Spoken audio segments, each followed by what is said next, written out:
When you first come into the gallery, these are some of the first works that you see, and they represent two extremes of my work, if you will. This being a more tightly rendered, very detailed, very anthropomorphic and much more literal kind of work, and this verging toward the symbolic, more abstract, more gestural, more textural, and more rough. So to talk a little bit more about this piece, this one is entitled Animale, and it's a small totem.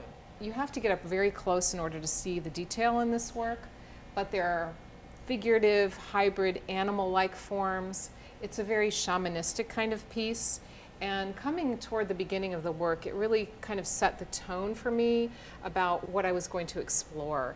And so I kind of think of this as a bit of a guardian piece, in that these different shapes, forms, figures, which are penetrating, entering, holding, supporting, were going to guide me through the study of this work.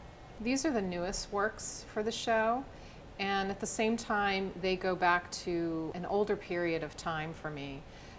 I was thinking about the 60s and 70s when I grew up in Washington, D.C. In these pieces, I was thinking about my mother and her relationship to work, being a working woman in the 1960s and 70s, and also exploring that through a lens of racial tension and the social unrest of the 60s and 70s in Washington, D.C.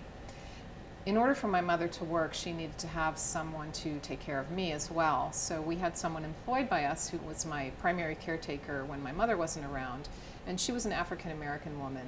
So I used these pieces as a way to explore some of those early experiences and perhaps unresolved relationships and feelings about those relationships.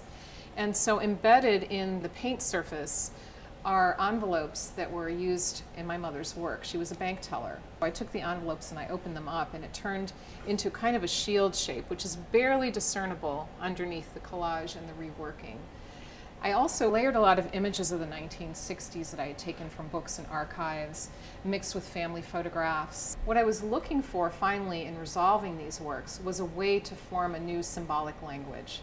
So I went back with paint and my hands. I used the paint directly with my hands in gloves, and a very greasy kind of mark making tool in order to create these kind of symbolic forms, which I hoped then would become the container for all this emotion, because I realized while I wanted to digest this story, I didn't necessarily want to literally tell this story. I wanted the drawings to then become a kind of archive, a kind of residue, a kind of new form in language. So I think of them each as being almost like the letters of an alphabet.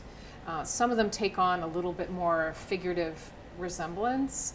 Others have areas where some of the text comes through, some of the childish mark makings that I used in the underlayers. But really the important thing to me was that they transcended all of that and then became their own subject.